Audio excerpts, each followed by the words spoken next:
This, I feel like, is the real key to unlocking an awesome trip somewhere is just having one guy.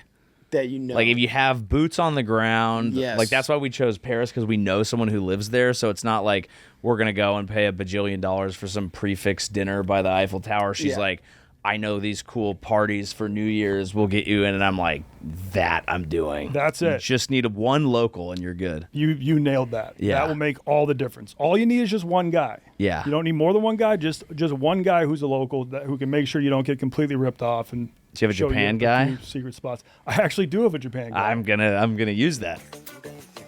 Ladies and gentlemen, this is your captain speaking. Fasten those seatbelts and strap in. We'll get you to those margaritas ASAP. Hola, bonjour. Ciao, belle mesdames et messieurs. Salam and salam. Welcome back to Drop a Pin, a very special New Year's episode because we are looking into the future, looking into 2026, and we are thinking of the top destinations we would like to visit in the new year. Yeah. And, you know, they don't even have to be realistic. Like, this is if you're thinking money's not an issue, time is not an issue, but who knows? I'm sure we can make a lot of these dreams happen. Yeah, that would be great. If we're not talking money involved, for me, I'm going to the Drake Passage and going to Antarctica. All right. Just because I think that's probably the least traveled spot in the world, the known world, really. It is, although it's like the past year or two, I've been seeing a lot more Antarctica tourism. Oh, yeah? Yeah, a lot of people. I do think maybe you take a boat from like the most southern tip of Argentina or something like that. Yeah, or I think they Chile? I think they go from Chile and Argentina, but it's the time aspect is long. Isn't it like a week-long, 2-week-long voyage there? It could be. I remember one time hearing a price tag of like $10,000. Oh, no, it's like $100,000. Okay. Maybe it's not now, Yeah. but the last time I looked it up, one of my friends... How much does it cost to get to Antarctica? Here's an answer from JustWandering.com. Okay, it says $5,000 to $25,000 or more per person. I think Yeah, there you go. 5,000 to over 100,000. Okay, yeah. That's a pretty huge variance. Yeah, like my friend went to Elon Musk's like private Antarctica base that he has down there. That's gonna run you. It's called like Four Glaciers Camp. Didn't we talk to that guy? Yeah, Yeah. we had him on the pod. I don't even think you can just like book a trip there. You just got to know someone. I think it looks really fun, but I'm not sure it actually would be fun. Because, that guy ran a marathon on all 7 continents. Isn't that guy? Some people have. I don't think he had done that, but he went to Antarctica because he climbed the tallest mountain in Antarctica. Didn't he run the marathon there, though? And he was talking about how it was nothing but ice, so it fucks you up because you don't see any different scenery. You just see an ice wall. I remember we learned all about that marathon. I don't know if he did that. Somebody did it. Yeah. Anyways, sure. I mean, obviously somebody did it. Well Yeah. done, me. Okay, well, you got Antarctica. What about you? I've got some spots. In mind. Just want to let people know. First, me and Chaps are just going to spitball talking about the places we want to go. Then we're going to have as many people from the office come in as well as we can fit into this episode. My number one, it's got to be Peru. I was going to say South America in general, but if I had to narrow it down and only go to one South American country, it'd probably be Peru. I've been to Mexico City. I've seen where the Aztecs lived. Now I would like to see where the Incan civilization. I think that one's probably flourished. more untouched too, like Machu Picchu. Yeah, Like, it it's still looks so like it. mountainy. Like the climate there is wild. They kind of have these like super dry coastlines, and it's a little flat. There's like a small coastal plain, and then the mountains just rock it up. And the mountains is where that civilization thrived. Like Yeah. they did all their farming because like that was the only place where the climate was suitable for crops and stuff. So they just like dug little kind of like they're like terraces. They kind of made their own terraces in the mountain, and that's where they could grow sweet potatoes. I think that's like where sweet potatoes come from. They ate a lot of guinea pig because there wasn't a lot of other meat, and they used like llamas as pack animals. They would never ride llamas, but they would use llamas just to like carry supplies up and down those mountains, and then built incredible cities up in those mountains. Yeah, and those some of the areas that were never conquered by the Spanish conquistadors is in that area as well. Nobody actually saw Machu Picchu in the Western Hemisphere until 1911. Yeah, that's wild because they were like, once the Spanish invaded, they're like, we just got to keep on going higher, higher, more remote. And that place was just untouched for so long. I've heard recently so many tourists are going that now, unfortunately, they've closed off like a lot of the areas of Machu Picchu that you used to be able to just wander around in. Now you can't. I think just because so many people are visiting. And so many people are fucking idiots. Like those people that are carving their initials into the Acropolis or taking different stones from around or like little chips, trying to chip off a little piece of the Roman Colosseum. Yep. I remember I was snorkeling in Vietnam and there was a Chinese tourist and he was just ripping off pieces of the coral to bring home. He did not give a single fuck. He was like, oh, that coral looks beautiful. Crack. I'm going to take that home with me. Most people trying to find like safe sunscreen and that dude's like, nope, pocketing it. Yeah, and it's like the only reason the coral looks beautiful is because it's alive right now. Once you rip it off and bring it home, you're just bringing home a rock pretty much. Yeah, it turns gray. Yeah. So yeah, please like treat your tourist attractions with respect. Everybody's heard of Machu Picchu. There's another place called Choqquequirao. I mean, I can't even pronounce it, so Sam won't be able to spell that. But it's Choqueueq. There it is right there, Sammy.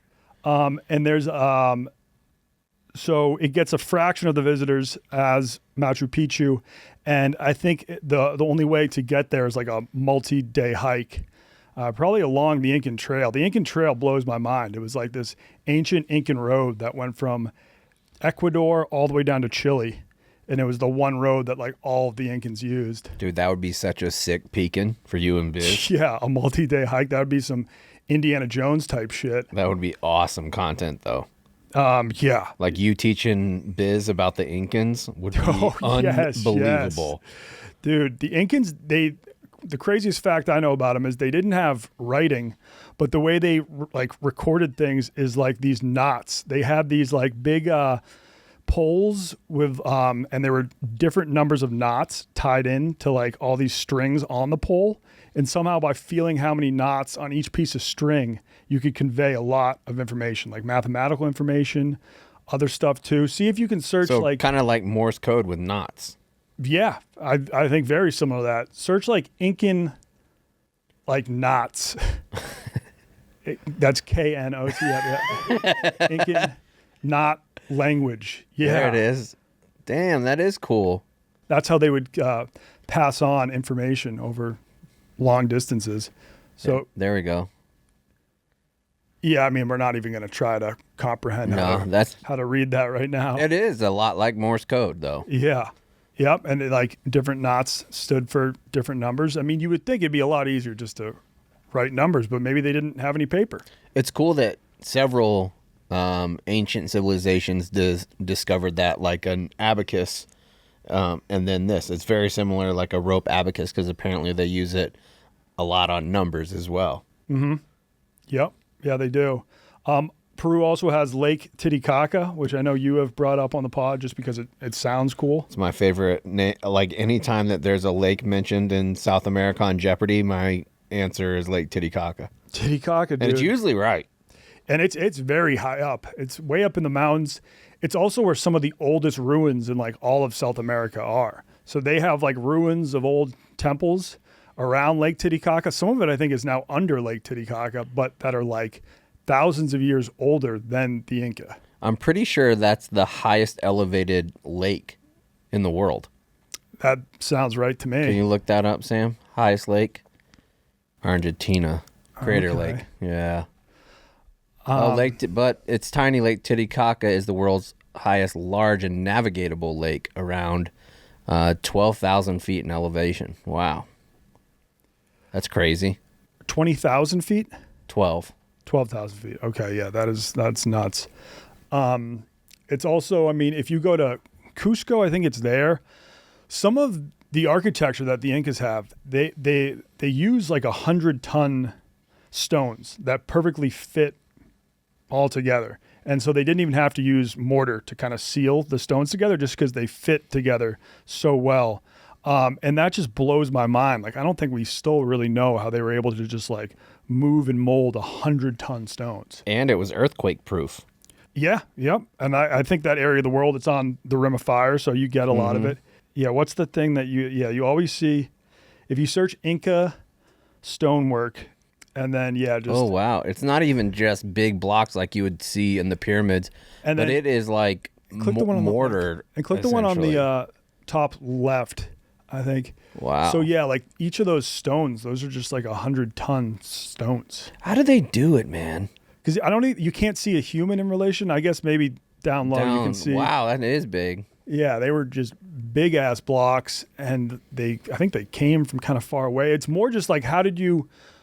Because I think they found the quarry where the rocks came from, but they're just like, how do they carve these rocks out of the quarry?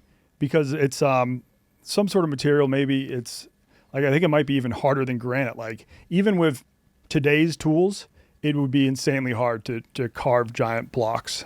Like, I mean, moving those, even with modern equipment, that would be difficult. Like getting modern equipment to that level of elevation, and like if you have to take a couple days hike to get there, it'd be impossible essentially to get one of the big stone movers that they have that are like 150 feet tall. and some of them think that the stones are even older than the Inca. And just when the Inca moved there, they kind of just built their homes and castles on top of the giant stones that were already there. Do you think that points to, and this is maybe better for macro dosing, but do you think that points to older civilizations having much better technology than we give them credit for? For sure. Because like again, not only are some of these like ancient sites like this, are they incredible architecture, but they're also what was I gonna say? They're also like pointed geologically and they have true north, they have perfect east-west, the circumference of the earth, like for the pyramids. How the fuck could they figure that out? Yeah, I think it points to that they were more advanced, and they're way older than we think. Because like when you find stones, you can't really tell how old they are. They can do carbon dating if it's organic material. So if there's like some like wood structure or like wooden tools or human poop, they can like figure out how old that is. If they find a bone, they can figure out how old that is. But if they just find stones, they really have no idea. Do you know who Brian Johnson is? He's like the astrophysicist. He's kind of like he's a professor at Oxford, and he's kind of like the Neil Tyson deGrasse of England, essentially. Okay. He had a fascinating aspect about that, like how you can't carbon date stones, but then he went on to talk about wood and how they do that, and then he went off on this tangent about how wood, like of all materials in the universe, wood is the most rare.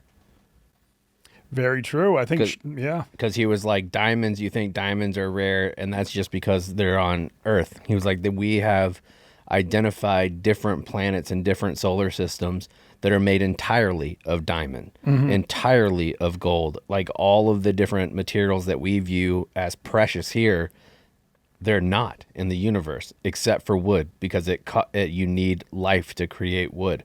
And I think we take wood for granted in the U.S. When I lived in China, very few things are made of wood because they got rid of all their forests a long time ago. So, plastics or what?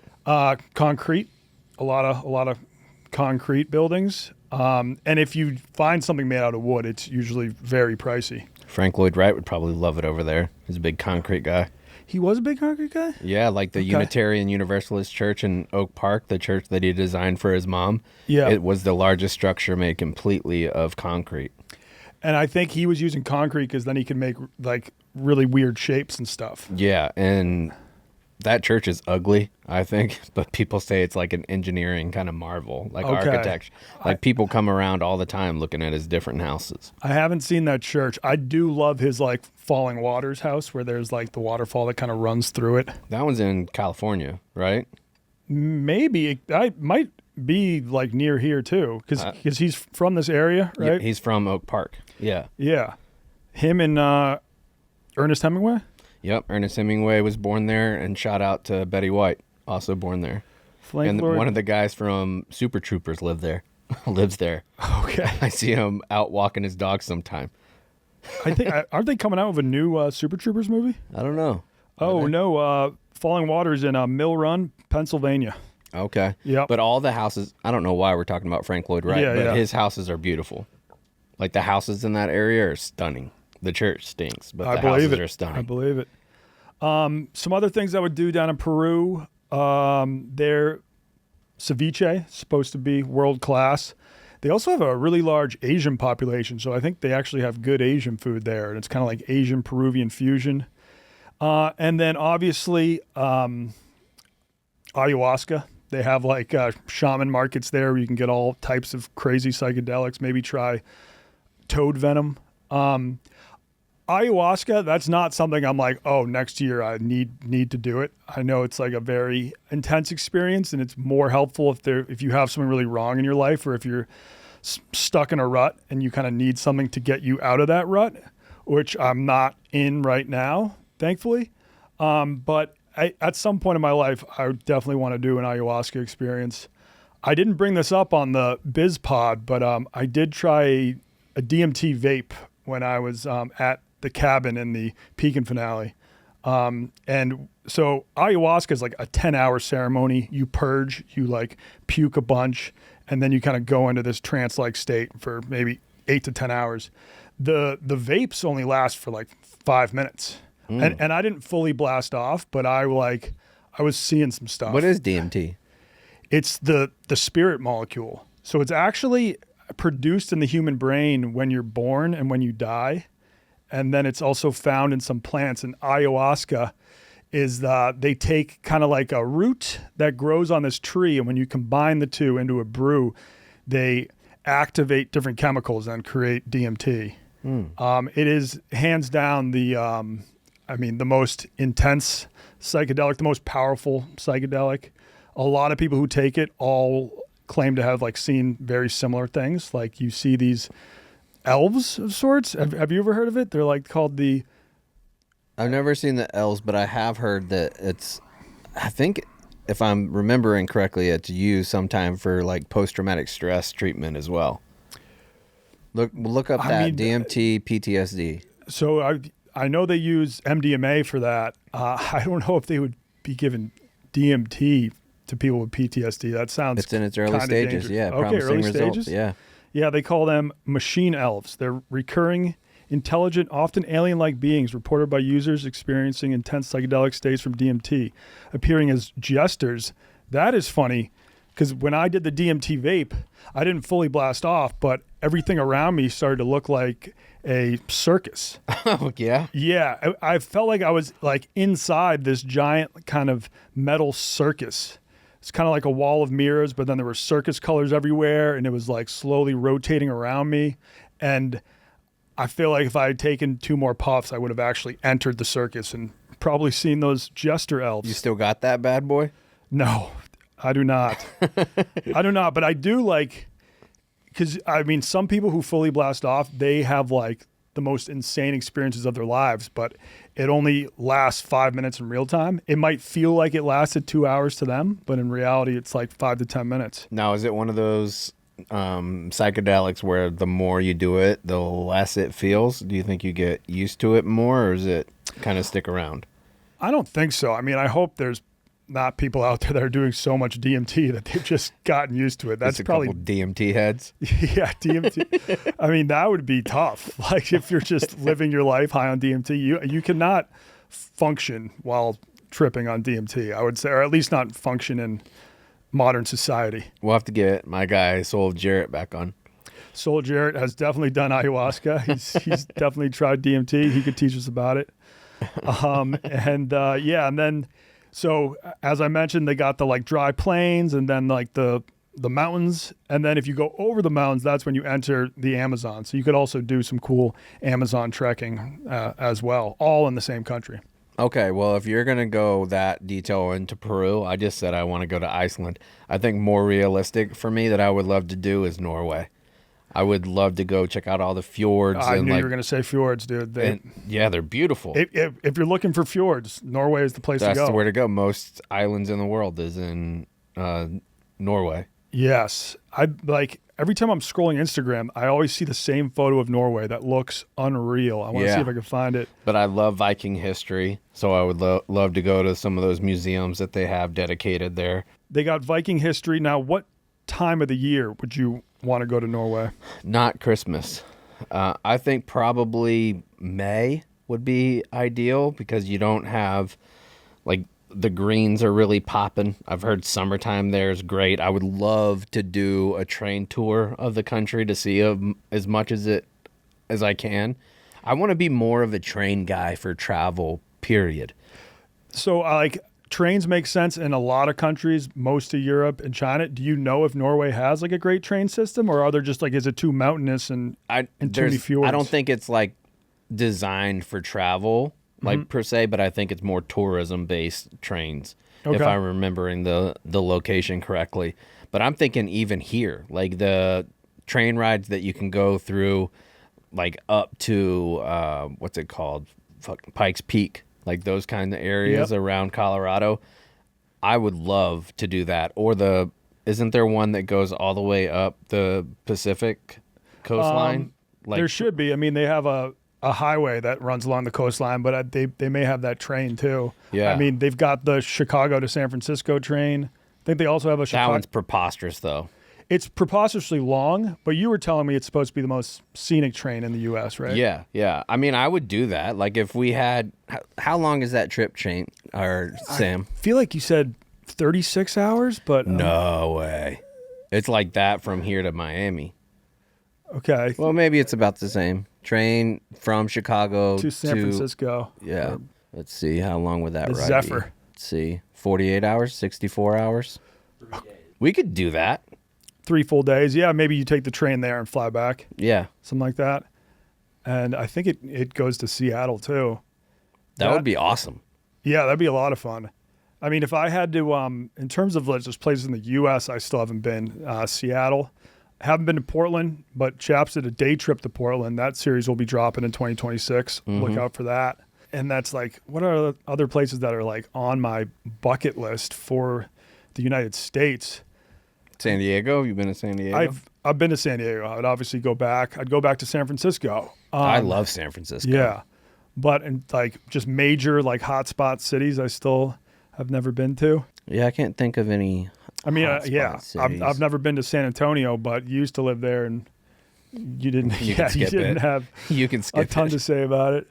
I mean, I feel bad saying that every time one of my San Antonio followers on Twitter that have known me forever from being there, like the UTSA guys that I went to college with, every time I talk shit on it.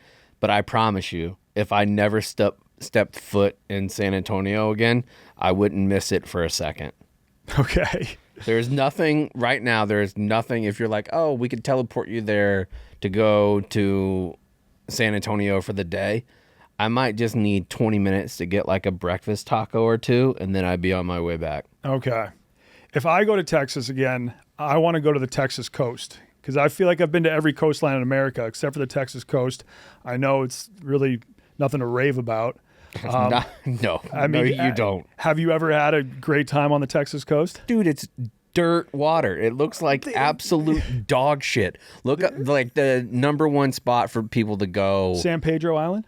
Is that yeah, like San the Pedro is there nicest part? and Galveston.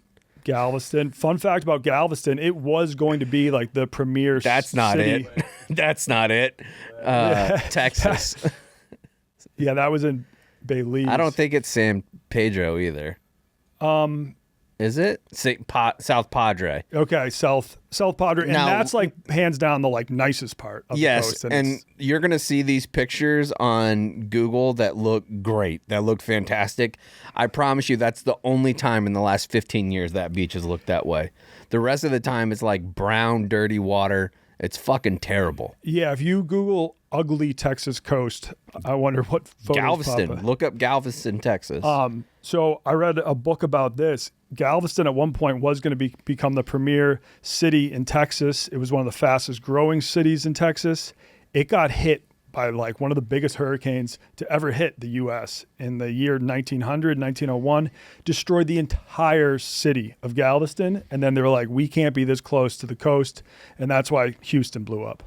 Yeah, still a lot of oil goes in and out of that Houston, Galveston area for sure. But I don't know, unless you really like Joe's Crab Shack and Bubba Gump Shrimp, I would stay away from Galveston and don't go to any of the local seafood spots unless you like unrelenting diarrhea.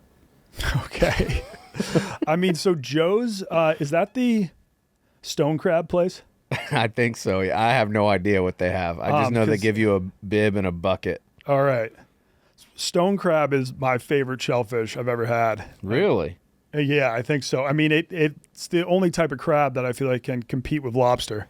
I had it in the Bahamas when I was with Porno Dave because Captain Morgan, who was his caretaker, was also a stone crab fisherman. Like the full thing or just the claws?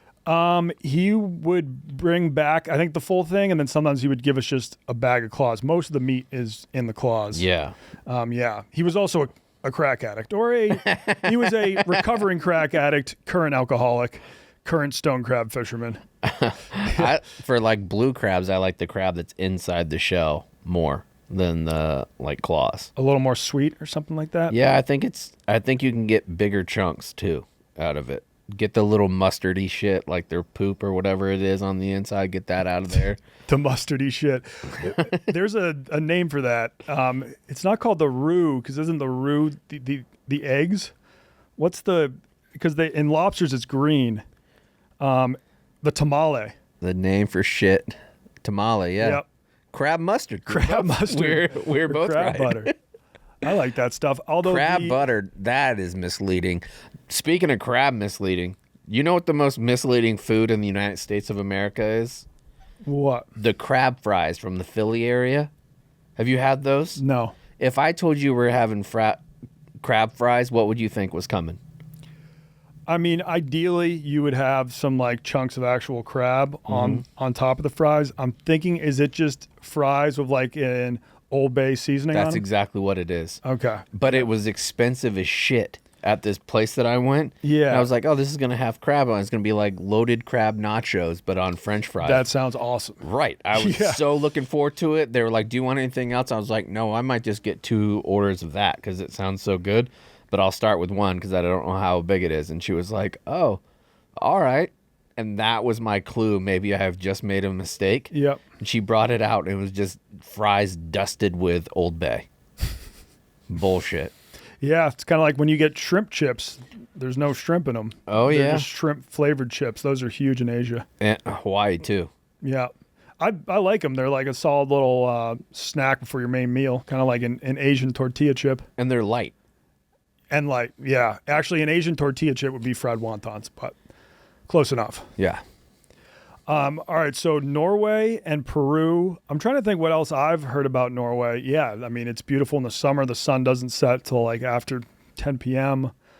A lot of fjords. I'm sure they have coastal cruises like up the coast of Norway. Oh, I'm sure they do, too. Yeah, they have. be Yeah, cool. for sure. Yeah. Norwegian cruise line. Yes, yeah. I don't know about like Norwegian food. I just know all those Scandinavian countries eat the like fermented shark. That's like hands down, I think, the grossest food on the planet. I thought that was primarily Iceland. They definitely, it's popular in Iceland, but I think they do it in all the Scandinavian. I've heard that countries.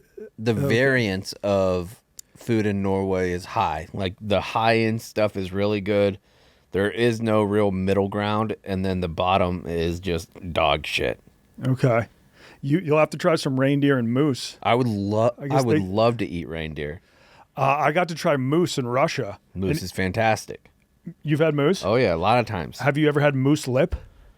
Nope. Okay, I had a moose lip stew, and I was reading a book about like trappers in like the early 1800s, and I guess they used to prize the moose lip too. You know how moose have a big ass lip? Yeah. It's just like so fatty. Like the jowl. Yeah, like a moose jowl. And I guess that was the like prized piece of meat back then as well. Did you know barbacoa was primarily like the real traditional barbacoa is the jaw of the hog?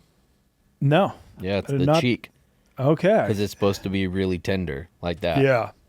Love a good cheek. I one time in Texas before I started working at Barstool, I used to barbecue all the time. When I first got out of the Marines, I bought this huge offset smoker, and I wanted to try everything because I was watching Barbecue Pitmasters. So I'd watch Barbecue Pitmasters in the morning, and then drive up to the base to the commissary because the meat was so cheap. There wasn't like taxes, no markups or anything. So I would just get a bunch of different types of meat. And one day they had a full ass pig's head, like it was around Cinco de Mayo, and it was a full pig's head, and I got that and smoked it. It was awesome. Like, Dude, it was so good. Large and I went to a place in New York. They used to serve General Tso's pig head. It was just a full head that had been roasted and then covered in General Tso's sauce, and every piece of that was incredible. My buddy across the street, Mexican dude, because I was asking him, like, should I marinate it? Should I dry brine it? What should I do? How should I prepare this? Like, asking him and his mom that were over there. And he was like, dude, save me one of the eyeballs. He was like, the eyeballs are so good. And I was like, I don't know if I believe that. I was like, all right. Yeah. I mean, I didn't have dibs on them. Yeah. I've had a sheep's eyeball. It's definitely like, I mean, I just ate it because I was filming a video and was like, yeah, I should probably eat the eyeball, but it's not something I would seek out again. No. Eyeballs are harder than you'd think, too, or at least they have a hard center. Maybe some of it turns to jelly. I feel like we could probably, depending on how sponsors go, we could knock maybe both of those out in a full calendar year. Norway and Peru? Yeah. Yeah. Especially, I mean, Peru, they will randomly have really cheap flights. I'm sure. Norway does too. Yeah. Like I was looking on, I mean, you could go to Norway for $550, $600. Boom. That's not bad. Yeah, no, that's not bad at all. It costs like, I mean, if you buy it at the wrong time, it can cost you like $550 to get from Chicago to Philadelphia and back. Right. Yeah. So if we did that, you can get hostile goofing.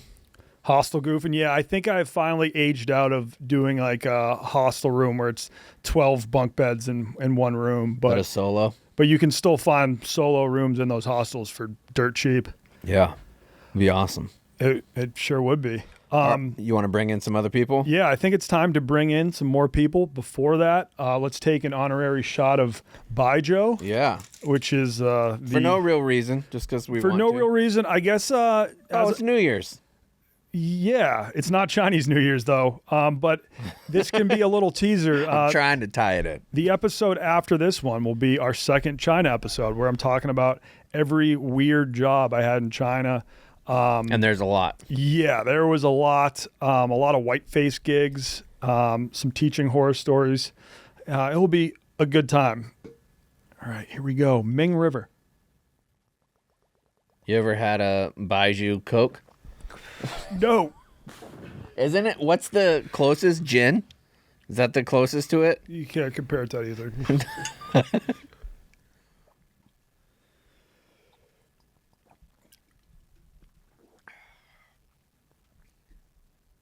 The aftertaste is what's bad.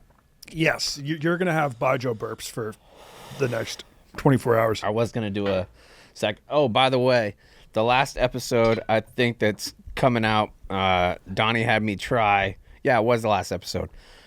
Well, he didn't tell me to try it. I just did it. The caramel thing. The Slowpoke from the Rediscovering Minnesota episode. Watch that if you haven't seen it yet. It was like a 40-year-old piece of candy that I had licked in the episode and started dry heaving. I said it tasted like a nursing home. And this was before Chaps had seen the videos. He was like, it can't be that bad. And you didn't think it was too bad at the time. I think you said it tasted like what? Like an old nutty bookstore. No. Yeah. Didn't you say it tasted like an old bookstore? Which, yeah, bookstores, nursing homes, very similar. And then later in the day, I guess you started puking. Yeah, I puked once, yeah. Okay. Got a little queasy there. Stay away from the Slowpoke. All right, we got Joey Avery and Chris O'Connor, two very successful comedians on the plane right now. So, yeah, we're just doing a New Year's episode, so we're having people in to talk about what their dream destination would be to travel to in 2026. Okay. Now, are you guys big travelers in general in terms of like abroad travel? I assume being comedians, you guys are always all over the U.S. Yeah. I don't know. I'd like to be more of an abroad guy. I mostly hit like the England and Ireland and come back. I'd like to do more than I have, but I actually started comedy in South Africa. Oh, shit. Yeah, in Cape Town. That's right. Okay, were you doing a semester abroad there? Exactly, yeah, at UCT. Great spot to go abroad. Oh, it was unbelievable. Yeah, it was incredible. Did you encounter any crime there? That's like the one drawback they say. It is a draw. It's The one not fly in the ideal. ointment is the violence. I personally did not, but there definitely was a kid like in the group who got taken to one of like the ghettos and like beaten the shit out of, and he had to go home. But he probably had it coming. What was he wearing? Yeah. But He was probably trying to buy drugs, and they were like, "Yeah, if you come back to our township, we'll hook you." Right. We had like a night guard, and he had to chase people away one time because people were trying to like scale the fence. I lived in a house with like 12 other international students, and it was like the real world. It was crazy. It's a random but like you embassy. had to have, if you live in a house that big, like you had to have a guard, and you just had to travel in packs. And they were like, don't bring like a North Face or a Nalgene bottle because people will know you're like an American. And, So I played it pretty smart, and I was always with a group, and Nice. it was fine and awesome. But yeah, you got to be careful. Yeah, out the there. Just most like immediately beautiful buy a city pair I of think I've Pumas. seen. It's just one of those things where like the gap between how much people have who have stuff and how little people have who don't creates a bit of a volatile mix. I feel. Scaling the walls. Yeah, dude. Yeah. Or you just wake up and look out of your window, and there's just people climbing a fence. I heard I was out at a bar. I just heard that he'd been out chasing a dude. I was like, go get him, brother. Listen, if you could try the food there, if you could see the beaches, you'd be willing to deal with a couple people scaling your walls. Yeah, it's so cool. I mean, it was life-changing. That's where I started standing. It like literally changed the course of my life. And yeah, it was awesome. Okay, so what's someplace new though that you have your eyes on? So I am going to do this year. I've never been, but Japan. Yeah. That's the move. It's going to happen this year. My wife and I were like, it has to happen before we have kids. Circle Japan. We're also doing Paris for New Year's. We decided Nice. like last week. We're like, let's just do it. This year? Like this Yeah. new okay. We All pulled right. it very last minute, but we're like, as long as we're California people, we're like, as long as we live in New York, It's it's the same. so much so much closer. closer, We yeah. need to take advantage of this while we have freedom and we're close by. Cutting a solid 4 hours off your trip. Yeah. For sure. Yeah. That's Have you good. always been fascinated by Japanese culture, or was there like something sort of recently that happened that you're like, that looks sick? Yeah, I've always been fascinated by it. My wife is half Japanese, so Yeah, I was that gonna helps, say. and she speaks some Japanese, and a bunch of my parents' friends were all Japanese, so I've always kind of been around it. We do like the day after Christmas, like mochi, like rice pounding ceremony and all that, so I'm Is excited. that I never knew that was a thing. So do Japanese people always pound mochi the day after Christmas? The ones I know do. Small sample size. I have no idea if that's a day that everyone uses, but I know that it is traditional to like have a big like rice pounding ceremony and make your mochi for the year. Because I think it is a New Year's. I do believe, if I'm not mistaken, it's a New Year's sort of treat. It's good luck to Yeah. have. Mochi your tastes going so in. good. It kind of has the texture of a baby's testicles. I've never had that. That was I haven't insane. tried. Too wild. Yeah. Maybe avoid Feels that for feels things a you put in lot your like mouth. a baby's Yeah. ball sack. Yeah. Yeah. Are you familiar with that feeling? He's got How'd you a young identify son. it? It's a young son, but I don't really feel my young son's ball sack. It's just how I imagine a baby's ball sack. Right. Yeah. Not that I'm ever Even really weirder. imagining that. No, you don't. Yeah. Why would you Yeah. think about that? No. You don't Yeah. need to. No, It's a we're just gonna reoccurring dream. It's more of a dream. It's more of something that I see when I close my eyes. Yeah. I have a help question but because I know imagine you've been feeling. pretty much everywhere. Have you done North Korea? I'm fascinated by it. I've been to the border. You've been to the border. Yeah, I've been to the DMZ. Yeah. And there's one place at the DMZ where you can actually like say you are in North Korea. And I posted a photo being like, I'm in North Korea, and my girlfriend saw it and just it was the first time she blocked my number. She was so pissed off that she thought I had just gone to North Korea. Women hate without- North Korea, dude. Every time I tell my wife I want to go, she's like, "That's my red line." I'm like, it's called the I 38th used to want to parallel. go, and I have a couple friends who went because if you live in China, there's like certain tour groups that you can book through China and travel there. But then the Otto Warmbier thing happened. Yeah. Who was a UVA college student, and Yeah. like, he took a poster off the wall. And Allegedly. yeah, well, they did have a video of him taking the poster off the wall, but it's like, okay, You don't have to put a guy in a he- coma for he that. fucked up. Yeah, and then they like sentenced him to 20 years hard labor, and then after like 6 months, they're like, actually, we're just going to return him to the U.S. And when he Yeah. arrived, he was in a coma. But Yeah. also, going to North Korea is incredibly dangerous. You don't have to do anything illegal while you're there. That's what I would recommend. Just Yeah. don't do anything Yeah. illegal to them Yeah. there. Yeah, I think it was like something where, actually, I don't know, so I don't want to hypothesize, but I know he was in like a frat at UVA, and they were probably like, bring us home a souvenir from North Korea. Not a lot of And gift then shops, I imagine. On his last day, he Yeah, was like, true. I'll just take this little poster off the wall. I love NK shirts everywhere with a big heart on it. It would suck if Kim Jong was like, take that poster down. He's "All right." taunting him.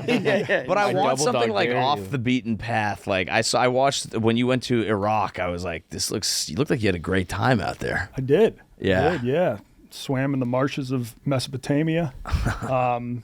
Got food poisoning from a margarita at the only taco restaurant in Baghdad. Oh, you got food poisoning from that? Yeah, I think, I got Tacos in alcohol Baghdad. poisoning because it was Right. made with like fake booze. They have Mexicans over there? They do not have any Mexicans that I saw over there, but they did have a big taco restaurant in the middle of Baghdad. And so we were like, dude, We gotta Taco try. Tuesday? And this is going to be sick. And then when I ordered the They've got to margarita, be good. Yeah. when I ordered the margarita, the bartender was just like, okay. And that's when I should have just been like, I'll just do a beer. It's made out of goat's milk. Yeah, it did not taste like a margarita. And then shortly afterwards, Goat's milk margarita. one margarita deep. I'm like, I feel like I am like 12 drinks deep. Something must be wrong. Oh my god. Yeah. Yeah, it did not taste anything like a margarita. Were you Did you have the sick for, Pizza like, a Hut while? there? I did try pizza. They also have a traditional Iraqi food that is kind of like pizza, which I tried too, and that was great. Their bread that they use for that, like it's almost like naan. Yeah, Oh, that sounds amazing. exactly. And now, Chris, I know you've been out to Ireland a couple times for the Notre Dame games, right? Yeah. Went to Ireland for the Notre Dame games. I just went. I have like family over there, so visited them once forever ago. I actually went to Italy this year. My buddy got married, so checked out Rome and Florence and stuff. I don't know. Yeah, if there was one thing that I really want to do, I want to take a train ride through the mountains. I like that. Yeah. He loves I mountains. love the mountains. I don't know, the Alps, Japan maybe. They probably have a they train got through mountains some out kind of there. mountains. Mount Fuji. Yeah. I just said mine's Norway. We can go together. Yeah, dude. Oh yeah, some of that, the fjords or whatever they were. Yep. Yeah. Nailed the pronunciation. Yeah. That's a tough one. Fjord. For Georgia. No, that's great. Yeah, you could take a train through the Alps, through Austria, the Dolomite Mountains. I would highly Yeah, the recommend. Dolomites. Dolomites are like Is that northern Italy or something? Yeah, 2 hours north of Venice. I think they also just call them the Italian Alps, but that's the most beautiful mountain range I've ever seen, and I'm sure they got some trains there. I would. Yeah. What about? I mean, this may not have trains, but do you lust after Patagonia? Yeah, Patagonia would be sweet. Yeah. I got a Patagonia guy. If you Oh, need one. really? Yeah, it's this American dude who married a South American chick, and now they run a travel company focused on Patagonia. This, I feel like, is the real key to unlocking an awesome trip somewhere is just having one guy. That you know. Like, if you have boots on the ground, Yes. like, that's why we chose Paris, because we know someone who lives there, so it's not like we're going to go and pay $1 bajillion for some prefix dinner by the Eiffel Tower. She's Yeah. like, I know these cool parties for New Year's, we'll get you in, and I'm like, that I'm doing. That's You it. just need one local, and you're good. You nailed that. Yeah. That will make all the difference. All you need is just one guy. Yeah. You don't need more than one guy, just one guy who's a local who can make sure you don't get completely ripped off and Do you have a show Japan you guy? few secret spots. I actually do have a Japan guy. I'm gonna use that. Yeah, he's a Japanese American dude who grew up in right outside of New York, loves Barstool, follows it closely, and I think has lived in Japan since he graduated college. I will be using this guy. All right. Yeah, you also got to talk to Santino. Santino went to Japan. Oh, is he a big Japan guy? yeah, as well? yeah, and they found some like I don't know, some steak place or something that was like unbelievable. Sam Or, like, Talent, too. wagon. Sam Yeah. Talent's a Yeah, big- Sam Sam Talent has T. performed out in Japan. He I might think be I able to saw a hook you up video of with him like show. struggling through a hallway. yeah. Like, He's going up the stairs. Yeah, exactly. Yeah, yeah. I gotta text Sam. He's the best. Yeah. He said everywhere he went, people were like, "Holy shit!" Yeah, just him being in Japan. Yeah. The fun. I mean, a lot of people do know this, but like, Sam Talent is such an interesting talent. Not to use that word, but the fact that he's like an incredible novelist. I know. dude, Like his the book book's that he so wrote good. is amazing, and I was talking to him. I was like, "Well, are you gonna write more books?" And he's like, "No, it's a dying medium." It's like it's crazy to just be a good writer. That used to be I the thought he coolest was. thing you could be. Yeah. I think he probably will. I thought he was working on one, but I that talked was to him a years ago. while ago. It was Yeah. whenever we did our Yeah. Don't Tell together in Santa Barbara. But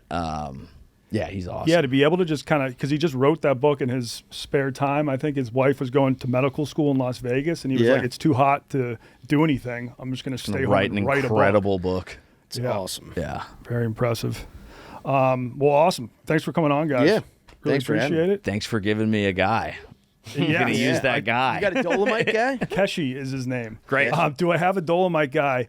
I got a Dolomite place that you got to go to. Look Okay. up Jimmy Hut. Already Jimme. E. Yep. Yeah. And then E. And then Hut. It's spelled Hutte. It's an Iraqi taco place. You gotta try the they go- fake margarita. Yeah, this Whoa. fucking place. Damn. So you take a gondola up, and it's this hut. And then we were there in the winter, so all those mountains are covered with snow. The only problem is we went up there without skis because we were like, let's just go hang out at this scenic hut for the day. So we were just gassing drinks, having a great time, eating polenta and cheese. Yeah. And then they were like, I think the lift's about to close. You should probably head back to the gondola. By the time we got to the gondola, that was closed. We go back to the hut. The hut was closed, and we're just stranded on top of a mountain. We actually had to slide on our butts all the way down the mountain. What? Shit. Yes. Me and my girlfriend, who's now my wife. What do the people that work there have skis?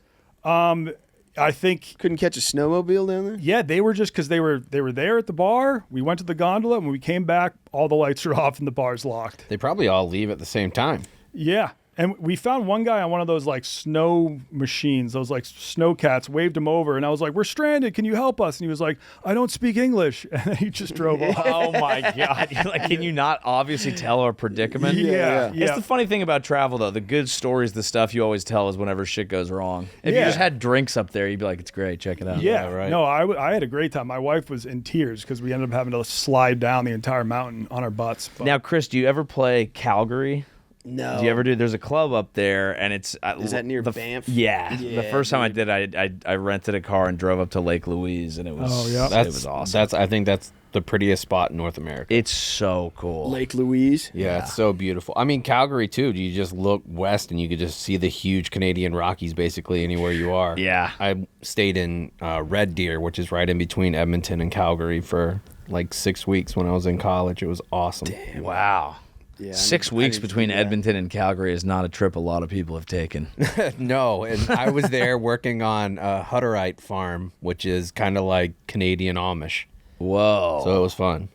I Holy don't know if that sounds fun. It was Canadian fun. Amish. All right. It was churning Eskimos? butter or what? They had like their culture is interesting. It's German, Hungarian, French, and English. All of those languages kind of mixed together in one language.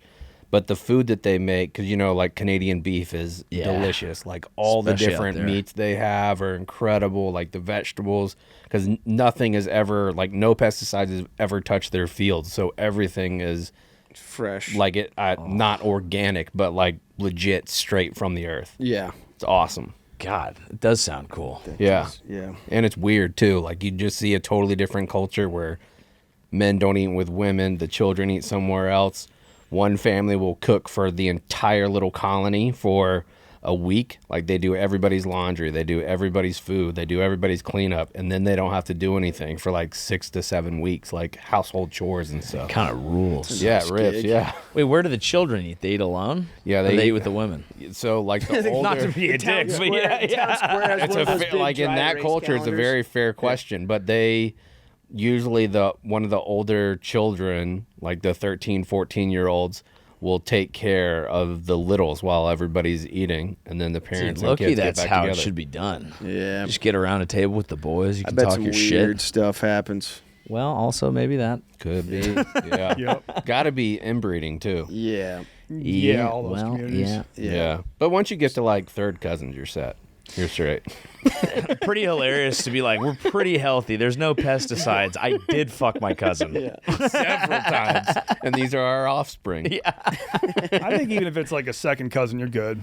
I mean, well, you're rolling. This is baby's balls. I think it I'm depends not on how saying- many kids your parents have. Yeah, I'm saying like it's still not good. I don't advise having kids of your second cousin. But if they're hella hot, But then it goes down because if you have sex with your first cousin, there's probably like a 1 in 4 chance the baby's going to be messed up. Once it's the second cousin, it might go down to like a 1 in 16 chance. So it depends if Yeah. you're willing to roll the dice. roll the Alberta dice up there. This is the first episode we've ever done where you talked about positively incest and touching babies' balls. I am not positive about incest. I'm not positive about incest. Just to be clear, legally. He's just trying to say if you catch yourself in a scare, Yeah. it's not the end of the world. You're like down, it's hazardously okay. horny. You accidentally knock up your second cousin. I mean, that was Think just about was keeping it. super commonplace with all the royal families in Europe. Yeah, That's why yeah. they got Certainly. the Habsburg jaw and Yeah. Yeah.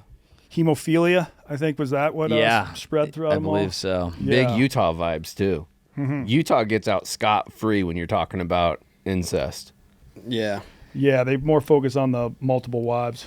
Yeah. Thanks for coming on, and Yeah. I'm excited for you to go to Japan and make it to the Dolomites. I gotta. I'll let you know if I find a guy. Dolomites and Lake Louise. Yeah. Yeah. put We'll those- check I'll in. make We'll the week- check yeah, in yeah, after yeah. after we do. Yeah, I mean, I Yeah. feel like the Dolomites, you would have to put a little more planning into the trip. Lake Louise, you could get there very easily. Yeah. Especially if you have any sort of show that's kind of in the northern Midwest. Yeah. Probably It's find like a 90-minute drive from Calgary's airport, I think. Yep. Yeah, there's clubs in Edmonton and Calgary where you can just book a weekend work there, save yourself a Monday, Tuesday on the back end, and just shoot up. Also- I did a day trip to Lake Louise and did a show that night. Really? Yeah, yeah. And you could also, if you were in Montana, could you just drive to Lake Louise in like 4 hours? I really don't know where it is. I don't think so. I don't think so. I think that'd be Because a like bit of a stretch. I think it's 8 hours from Edmonton to the border of the United States. Okay. Pretty Yeah. sure. So that's a no-go. You will have to hop on a plane. Yeah. That's all right. I like planes. All right, cool. Well, we'll check back in at the end of 2026. All right, thanks for having us. Thanks. All right, now we got Mego on the plane. What's up, Mego? Where are you trying to go in 2026? So I've never left the country. Wow. I have a passport. I've had one for 7-8 years, but I've never left the country. I never realized that about you. I love everything that the world has to offer, but I've never seen it. Is your husband, does he have Cuban citizenship too or no? So I believe he can go back since he wasn't born there, but with his parents, they're really scared to go back because I think they're under the notion if they were to go back, they could also keep them there. Yeah. So my husband, he would love to go to Cuba, but it almost feels wrong while his parents are still with us in a way. So I think we'll probably go explore that a little later in life. Am I allowed to say on the pod what your husband's grandfather apparently left in Cuba? Oh yeah, because they don't know anywhere where it would be. Okay, but he's like, yeah, my grandfather, before he had to flee Cuba, he like buried a bunch of gold. And like, I think he was claiming that like his grandfather like told his dad and they kind of like know where it is, Yeah, but they're a little too nervous to go back in case they were kept. Yeah. So I volunteered. I was like, if you want me to go search for your grandfather's gold, I will gladly do it. I just want to keep like a couple coins. Yeah, I think I'll keep one coin. There are like a lot of old like Spanish gold coins that like his parents brought over from Spain before they came to Cuba, and then just gold and a bunch of other things. But so my father-in-law's father, he was a big farmer, and so he owned a lot of farmland and had sugar cane and mangoes and coconuts, and he even planted a bunch of coconut trees on this one specific beach, and now people like love going there because it's like just basically this field of coconut trees. Awesome. But he, whenever the whole Castro thing was going down, he buried it, and supposedly my father-in-law, because he was kind of the next in line to take over the farm, his grandpa showed him exactly, or his dad showed him exactly where it was, and he said even if the land is completely different, he could still tell you where it was at. Okay.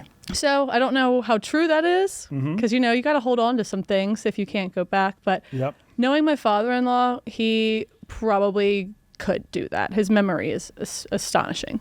Okay. Well, I'm available if he wants me to go hunt for it. Okay. Yeah. So place I would like to visit. Yeah. So I've always wanted to go to Australia, and I've also always wanted to go to South Africa.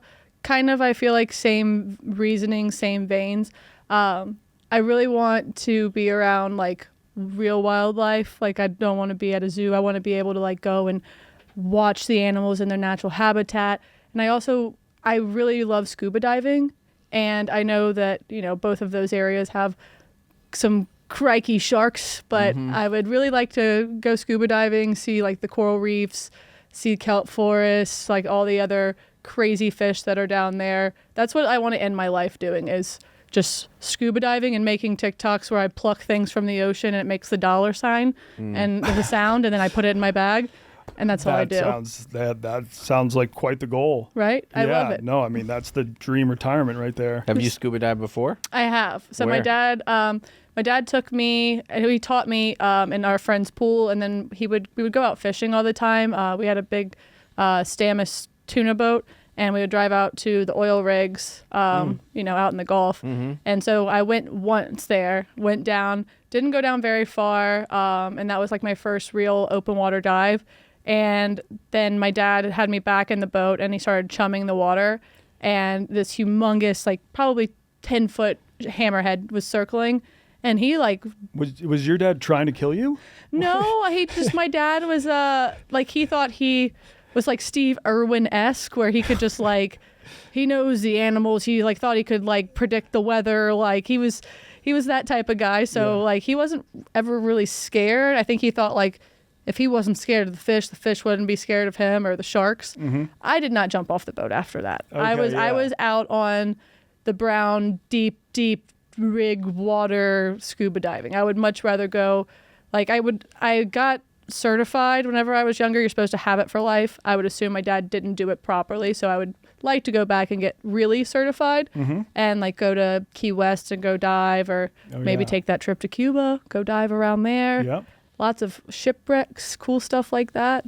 Belize, I guess, has great coral reefs as well. I think off the coast of Belize is like the largest coral reefs on this side of the planet. Besides the Great Barrier Reef in Australia. That's exactly right. Yeah, You're and correct. I would love to see all of that stuff. I just am so enamored with the ocean and how everything works, and just the fact that there's probably millions of things down there that we don't know exist. I just think it would be a really cool way to spend life. I've spent a lot of time above water. I'd like to go down below water for a little while.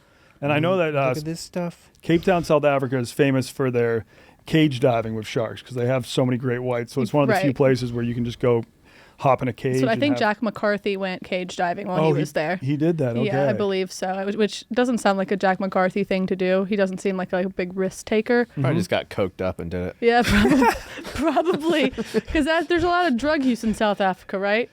Yes. There's big party areas. Yeah, you could have a good time there. Marijuana's legal, I believe. Maybe it is now. When I was there, we were walking down the street smoking a joint and got pulled over by a cop. I mean, we weren't in a car, but the cop waved us over, and he was like, "What are you smoking?" And we were like, "It's tobacco." And he was like, "I don't believe you. Let me see that thing." And so we like hand it to him. He takes a big hit, and then he's like, "That was not tobacco." And then me and my brother just start running away. I think it's legal. It's legal? Okay. All right. So I could, I'll fit in fine there. It's legal now. You'd have a great time. It's cage diving.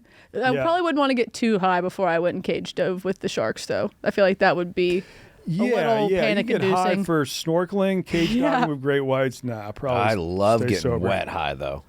Wet high's the best. Yeah, I love it. Yeah, being high in the water is a lot better than a dry high. Sometimes if I get real high at home, I just take a long bath. Oh, how nice. Yeah. Diving high is pretty fun. It helps me control my breathing whenever I went. See, I think I can go diving after I've smoked, but again, I feel like if my adrenaline's pumping and like I'm like super duper baked, and then I go in with the great white, I just feel like my heart would maybe pound out of my chest. Yeah, especially if you're having one of those anxiety inducing strains, that would be fucking horrific. Like a super heavy sativa, and you're just like can't do anything. All you do is hear your blood flowing. No thanks. Yeah. Well, I got to get to Australia too. That is high on my list as well. We should go. for sure. I like Sydney, Australia. Just looks like one of the most beautiful cities. It really on does. the planet. I've heard it's very pricey to live in, but I mean, it's just like it's all built around this big bay, and there's just, beautiful people and the accents. I really enjoy Australian accents. And I don't know. I think the only thing because a lot of people are like, I don't want to go to Australia because of like the snakes and the spiders and all of that stuff.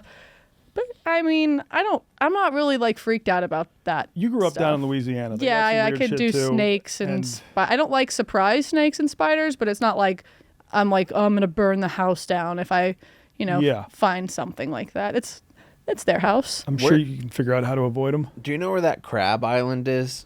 Crab Island? Where they have the giant crabs? The crabs that will like walk across the road to the point where it looks like a blanket of crabs. Is that? It's like a yearly migration that these yearly migration crab. I feel like I've maybe seen that in island. Hawaii, but I could be wrong on that one. I think Christmas Island. Oh, that's a good call. Yeah. Oh yeah. Oh, look at those things. I mean, they cover. Look how at vibrant times. they are in color. Yeah, so they built the crab bridge. Now, where is Christmas Island? I think it's off the coast of Australia. What was it? It's in the Indian Ocean, but I think it's off the coast of Australia. Christmas Island. Go just back out. Zoom, zoom, zoom.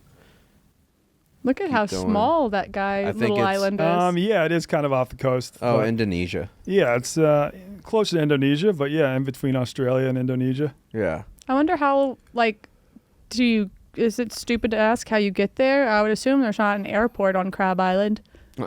I would imagine that there's an airport, they probably have a probably small- regional Yeah, you airport. probably got to Yeah, fly there it from is right there. Singapore to Indonesia and then take a smaller plane. Or to Perth. I that bet pit. Perth would have one because that's like the closest in Australia. Perth, one of the most isolated cities on earth, but I mean, another city that looks beautiful. It's got the same Mediterranean climate as the Mediterranean coast in California.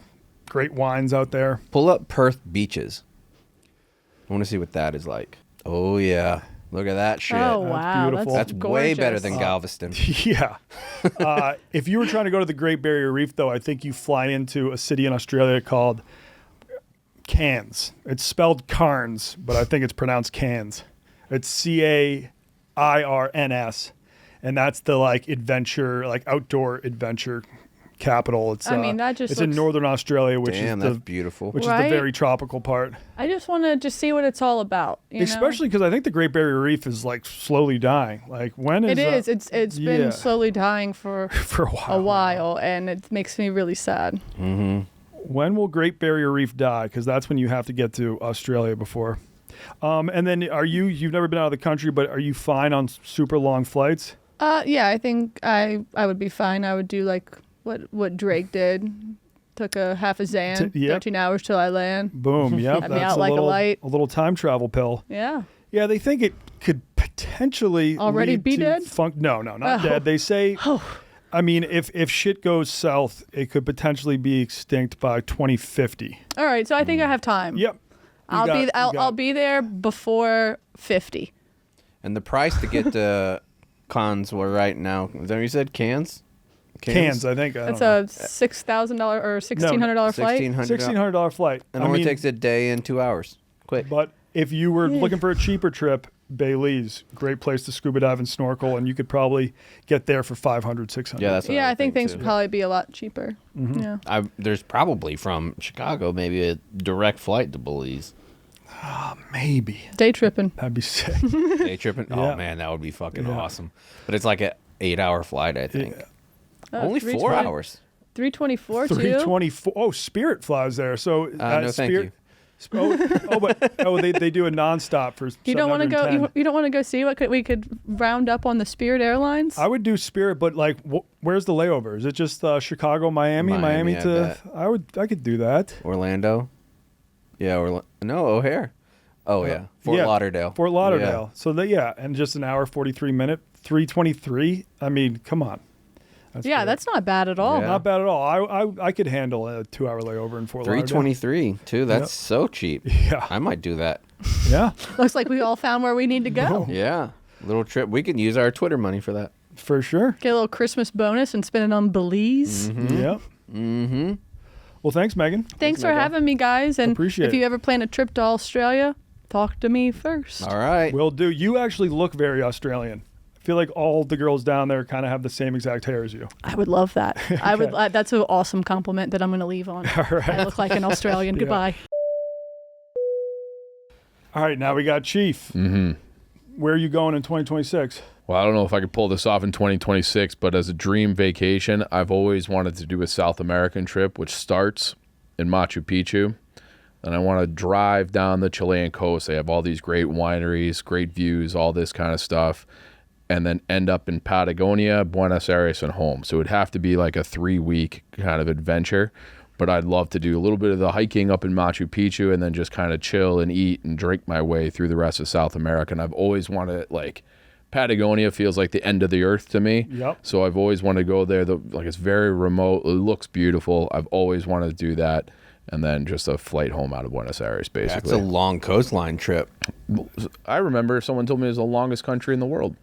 That's exactly That right. might have been on a drop of pin. Yeah, it is. That's exactly right. And in fact, it stretches out where it would start at Quebec City and it would end in Miami. Wait, oh, is that right? That's how long it is? That's how long it is. Okay. That Shout out sounds to like Dave, a, Mercator Projection. Yep. That sounds like a dream trip, though. You get the culture and history of like Machu Picchu. Right. Then you get the beautiful coastline and wineries of Chile. Yep. And then majestic mountains in Patagonia. And then you end it in a world-class city, So Buenos Aires. You get a little bit of everything, and it's a continent I've never been to, South America, so that's part of it too. Yep. And yeah, that to me is an absolute dream vacation. Peru was actually my number one pick for where I wanted to go. Really? Why is that? 26. Yeah, just the history. Yeah. The mountains, the culture, the food. Yeah. And I've never I've been to Colombia, but that's as far south as I've gone. So I'd like to go a little bit deeper. And I love ancient history, so that's like one of those marvels of the world where it's like that was. Do you guys know the story of Machu Picchu? How they discovered we talked about it briefly. Yeah, we talked about Okay. it. How like they were like fleeing the Spanish, and so they Yeah. kind of went to the most like remote place they could find and just like hid there and built their own city. Built that, and then some guy just like randomly found like steps and just kept following them, and then just didn't tell anybody. Did you know that part of it? So he just he found it, didn't really tell anybody, like, and then it was lost again for like another 100 years. And I want to say someone was like mowing their lawn, and then did the same thing, and then they got all the way up and found these unbelievable ruins with the steps and the whole thing. So Yeah, there's a great book that I read about that this year. It's called The Lost City of the Monkey God. It's by Douglas Preston, and it goes deep into that story. Okay. How they did it. It's like very similar to the Teddy Roosevelt book that we talked about, The River of Doubt. Yep. Very similar vibes, and how they fucking did that in the early 1900s is absolutely insane. Yeah. Dude, that's like I think the coolest thing a human being can do is just discover a city that's been lost to time. Or just discovering anything that's land-wise. Yeah. Yeah, I mean we have that ship has sailed. Yeah. Kinda. Yeah, What- but I mean, there's so many different places that are uninhabited and that haven't been like really explored. Like I bet if you went and The whole explored Sahara. now- yeah, like if you Yeah. went in some of the Pacific Islands, I bet if you went there, you could discover new birds, new insects, things like that. Definitely. And then there's that whole thing with You don't think so? I think we've already searched those Pacific Islands. I bet you. but- I bet you we would find cool stuff in the Sahara too, because they say that every 40,000 years it shifts into being grassland. So when you Yeah. look at some of these ancient maps, they show rivers and stuff going through there that's just been lost, and the countries are unstable, and the land is so barren that it's like too expensive and too, the weather makes it impossible to really explore. Yeah. So if you could do like big excavations, I bet you would find some really cool ancient things in the Yeah, because Sahara. they were saying even like 10,000 years ago, the Sahara was way more fertile than it is Right. now, and Yeah. like we're starting to learn that there like may have been civilizations 10,000 years ago. Yeah, I mean, and then like the way the sand sweeps over that area, it's like who knows? Like there could be more pyramids, there could be more stuff that's just buried and lost Yeah. to Especially time. with how vast it is. It's huge. Like, it's the same enormous. size of the United States, basically. Yeah. It's crazy to think that it could be underwater, and now it's like it's the largest country without a river. Yeah. Mm-hmm. Which one is Algeria? No, Saudi? Saudi Saudi Arabia. Arabia, So yeah. I was thinking that's not the Sahara technically, yeah, is No, it? no, no. Yeah. it is a desert though. Yeah. But no, like even in Egypt, like they have stuff that they know is like underground, but they just haven't gotten the permits to explore it. So I they've know. done like LiDAR and just found some incredible stuff, and they just can't get approval to dig Right. it up. Which it feels like a big controversy. Like the official narrative has something to lose by learning more stuff. That's how it. Yeah, It's so there's like presented, one yeah. dude who's in charge of all archaeology in Egypt. He went on the Joe Rogan show, and he was unanimously voted the worst Joe Rogan guest of all time. I listened to maybe half of that. It was horrible. That guy had a stick up his own ass. He sure did. Hell yeah. Yeah. So I love stuff from the ancient world and like theories about it too. Like I'm sure you guys are familiar with Graham Hancock. Yeah. He's done the Netflix series. He's written a ton of books. Another frequent Rogan guest. But it's just like I feel like there's so much we don't know. I'm interested to see how we got to where we are today. And I feel like there's big gaps where we're just missing stuff. And I think circling back to like the Machu Picchu thing, where it's like, the fact that they were able to do that, like the engineering to carve that out of a mountainside, like very dangerous, difficult mountains, the Andes, like that's amazing to me. I would love to just like take that all in. And I feel like everybody on Instagram has been there except for me too. Like I see my mom's been there. I bet she has. Yeah. So, and then I do feel like, Lima would be cool to see. Yep. Santiago, which was Cusco, the Incan capital. Yep. That's where I think they've got the stonework we talked about, where they were using 100-ton blocks somehow. How? Yeah. How do they do that? And, Yeah. And then, like you said, that trip, you're going to check a lot of boxes with the culture of the world-class cities. There's, the great food, great cocktails. There's something in... A pisco sour? I was thinking of something called a terremoto, which is like, it looks almost like a margarita, but it's like the national drink of Chile, and I want to say it's like some kind of rum, a pineapple juice, and it supposedly just like knocks you on your ass, and it's just supposed to be so refreshing. Like Chilean cocktail made with pipeño, a sweet fermented white wine, pineapple ice cream. Yeah, that's grenadine. what it was. I saw that in This might be a little too sweet for my blood. I saw Bourdain did a Santiago Chile trip, yeah. and he was talking about those. So like an alcoholic Dole Whip. That's Yeah. pretty much what it looks like. But terremoto means earthquake. So it's like you drink one of those and you feel like the ground shaking beneath you because they're too strong. What was the name of the maze that the Cyclops was in, or whatever? I know what you're talking about. They talked about it in ancient Greek mythology. The maze. It's not. I mean, is that where the word labyrinth comes from? Labyrinth, I think. Yeah. Yeah. So Google the labyrinth of Egypt, and this was something that the ancient historians always talked about being one of the most impressive things in Egypt, and so then they're like, "What happened to this? It's not there now." They have since found it. Rogan had a guy on. He was an Australian guy. That's what I heard. Yeah. I had never heard of this, and it's all underground. And like ancient historians used to be like, it was even more impressive than the pyramids. Yeah, and they have since found it, but they it's kind of like waterlogged, and they have not got the approval. Yeah, that's the guy right there in the dig it middle. up. He was the guy that was on Rogan. But yeah, that's just sitting underneath the Egyptian sand now, just this gigantic maze, pretty much. I gotta know how they built these things. Like I remember hearing somewhere, and maybe this has been proven, but there's like a binding agent, like a cement, that they still don't know really what it is. Like they haven't been able to recreate it and break it down. So it's like they had technologies and ways of doing things that have just been lost to time completely, that were clearly very effective strategies and materials for building. And it's just like, how many things did we know and just lose through, famines and wars and, and just oral history that we just lose. Well, on your vacation, you will crack the code. And no, I'll just be like, this is amazing. That's pretty cool. Yeah. And this is everything I thought it would be. And I do have a guy that could actually plan that entire trip Really? for you. Okay. Yes. And he lives here in Chicago. Really? Okay. Yeah, I wonder how much that trip would cost. What would you guess? He could make it reasonable for you. Okay. Maybe. I mean, but I think we said it was a $450 flight to Peru. Okay. There were some of those that were available, $450, $500. than renting a car. Much cheaper than I thought. I would imagine gas bill would pretty high going in the mountains, up and down the mountains. Yeah.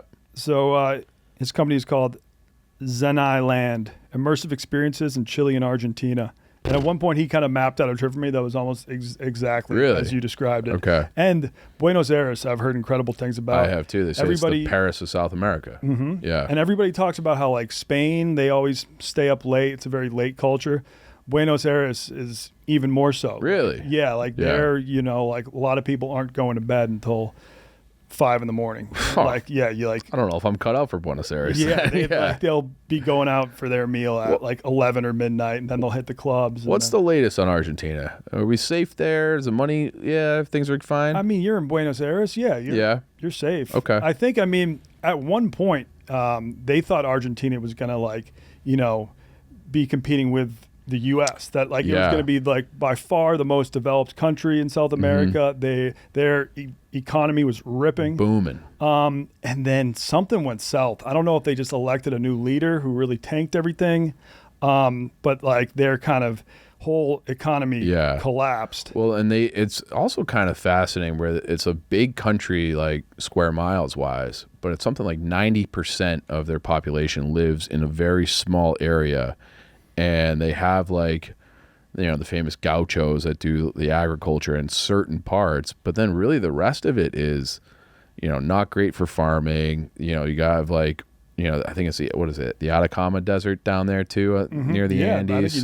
So it's like kind of a fascinating place. But you're absolutely right about, like, I want to say it was when we were having, like, all the immigration from Italy. And other parts of Europe at the turn of the century, Industrial Revolution, it was a big decision. Like, do you go to the United States or do you go to Argentina? Because those were. If you're a Nazi, it was definitely Argentina. Yeah, that was the spot. Yes. Yeah. Hitler's supposed getaway house in Patagonia looks spectacular. The new president of Chile is actually the grandson of a Nazi who fled. Really? Yeah. Was he somebody who had, like, he was like, that Pinochet was okay? Was yes. it? Yeah, that was his whole campaign. Like, remember how good it was under Pinochet? So, yeah, I don't know. It seems like South America is going through wild transitions. We got the whole thing with us and Venezuela. Brazil's had their problems. Chile, I think, is supposed to be like a growing, safer country. Ecuador went from being the safest to now one of the most dangerous. And Argentina elected that Milei who's trying to, you know, afuera, which is like, you know, I think that means like burn everything, like kill all these different programs. And I think they're really struggling. Like, they're trying to be like dollarized. So you're just, I don't know. It's like a weird. Their divisions politically in South America is pretty fascinating. Like, I saw and was reading an article about it, and it is almost like a diagonal south from like the bottom of Brazil up to Ecuador, like, is more liberal. And then below that, it's going further and further conservative. Right. Interesting. Yeah. And I've actually heard that Uruguay is now like the safest, best economy. And that's supposed to be a beautiful place too. It's spectacular beaches. I have a couple friends from Texas that moved to Uruguay. Really? Yeah. They just, like, were they doing remote jobs or? No, they just got tired of, like, the fast-pacedness of American life, and they go down there and slow down a lot. Like, the guy still works, like, in internet sales or something fucking related to that. Yeah. But he was like, dude, I work, like, 25 hours a week down here and get my work done. Nobody ever bothers me. And my money, like, the Texas money that in Uruguay goes crazy. I'm sure. Yeah. So, and I think that is considered, like, the tech capital of South America, too. Yeah, and Argentina's really struggling economically now. So if you went down there, I'm sure the American dollar goes a long fucking way. Yeah, that's true, too. But I'm reading here that 1880 to 1914, that was the golden age of Argentina. Yeah. By 1913, Argentina ranked top 10 globally in income per capita. And they just had tons of exports of beef, wheat, and corn. They were called the granary of the world. Yeah. So fantastic wine. Yeah. What do they call those? It starts with an M, right? Malbec. Malbecs. They're famous from down there. There's two types of Malbecs, one from South America and one from South Africa. Okay. Yeah. I don't know. It's always one of those things that I wonder about, like, in history, because around that same time, like we obviously had all the titans of industry in America, where people say like we kind of lost our democracy because Rockefeller owned there was like the old joke where it was every senator or every congressman is for sale except for the ones from Pennsylvania and Ohio because Rockefeller owns those and he's not selling. Okay. So then Roosevelt comes in and they have like the Sherman Antitrust Act and they break up a lot of these companies and kind of get a democracy back as opposed to just having like an elite ruling class. We would never do that now. We'd never have an oligarchy now. No, I think maybe there needs to be like a reset every 100 years. Like, I don't think we're definitely oligarchy now. 100%. Yeah. 100%. And getting worse all the time. Mm-hmm. So I think eventually you'll have a breaking point, at least I hope, where you kind of break up some of these massive, especially like the tech companies and, opens up more competition, more jobs, all that. But it's like if you look at Argentina and you look at us, if we're both top 10 economies at the time, we had to go through 2 major wars. They really didn't, and they still, like, their economy and everything just collapsed. So it's like a fascinating, like a tale of two cities kind of thing. Like, why? Well, a lot of people think like World War II really helped our economy boom. Definitely. Yeah, it did. And that, like, right now, the only thing that's keeping Russia afloat economically is war. Their war. Yeah. Well, actually, the World Wars helped us so much just because they absolutely destroyed Europe. Yeah. So then they're like, all right, I guess we got to get everything the Eisenhower from America. plan was like, we helped you. We're not giving up any of this shit. We're going to have global power forever. Yep. Mm-hmm. Sounds like you're not an Eisenhower guy. No, I wouldn't say I'm not not an Eisenhower guy. I would say that I think we went a little too hard in the paint with I would agree. Constantly changing out the Egyptian government, changing out Syria. You wonder how much of that was him versus Dulles and his brother. Oh, well, we already talked about the Dulles brothers being some of the biggest pieces of shit in American history. Yeah. Like, we took down all of Robert Lee, all of Robert E. Lee's but statues. left the airport. We need to take down the sign at that airport. Yeah. I would name. And that was after his brother, who was Secretary of State. Alan Dulles gets more shit for being the head of the CIA, but they were working in tandem, and obviously. Then put in H.W. Bush and then as vice president, and then a Reagan assassination attempt. Odd. How do you like that? So I don't know. It's a fascinating part of the world, in my opinion. It's like because really no country. You guys, what was it, Bolivar, who was like their big revolutionary down there? He tried to have like a pan South American country, and we kept all of our states together, and they really couldn't. Like they had like a very brief period of time where there was a lot of the ones, especially up by like the Caribbean, were all part of one country. It was going to be called like Grand Colombia or something. Grand Colombia, yeah. It was going to be like Colombia, Ecuador, Venezuela, we're all just one country. Massive country, yeah.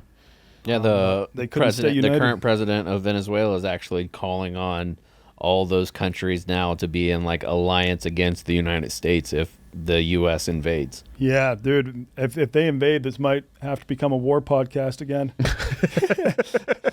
We might just have to start. Chaps can't get away from it. I mean, really, historically, we're fucking basically due for starting of war. Yeah, last 100 years. It's been too long. World War II, 10, 15 years later, you had the Korean War. 10, 15 years later, you had Vietnam. Yeah. You had the Gulf War, Gulf War, Iraq and Afghanistan, and now 20 years later. I mean, you could even go back further than that. You had the Spanish-American War, then World War I, and then, and then we were always fucking around in the Caribbean, too. So I promise you one thing, I will never return to a war podcast. Okay, but how about this? All you have to do is promise me if we do go to war with Venezuela, we do an episode on Venezuela. We don't just have to talk about the war. We just talk about the country in general. But can we talk about how beautiful it is instead of what's left of it? We can talk about the good, the bad, the ugly, the beautiful. Yeah. But that's another country, too, where it's like you look at the Gulf states where they have basically one resource and they have immense wealth. Yes. And so you see like Abu Dhabi and Dubai and Doha and all these places turn into these world-class Saudi Arabia. They turn Gulf. Yeah. They turn into these like world-class cities. You can talk about like how the people are treated, but they have managed to extract a lot of wealth from their resource. Venezuela has just as much, or right in the neighborhood, and they haven't. I'm pretty sure Venezuela has the second most oil of anywhere else besides like Saudi Arabia. Yeah. And then Venezuela. And I think you're right. So I know the United States and Canada are up there as well, but I'm almost positive Venezuela's number 2. And I think theirs is a little different. Like we had to do like the shale, and then Canada has like that kind that's in like sand, which makes it a lot harder to process. Mm-hmm. Where theirs is just like right up on the soil, black gold. Yeah, and they just can't. And they have a lot of offshore stuff too. But it's like it should be right there for them. And you look at Norway. Have you ever heard of that story? They have tons of offshore oil. A ton. So they found some in the North Sea, and they were looking, and they had a contract, I think, with ExxonMobil, the government of Norway did, and ExxonMobil was like, we're not going to find anything up here, and so they're ready to pack up shop. Norway is like, you're contractually obligated to do one more well. Like, that's our contract. You have to live up to the contract. And they're like, fine.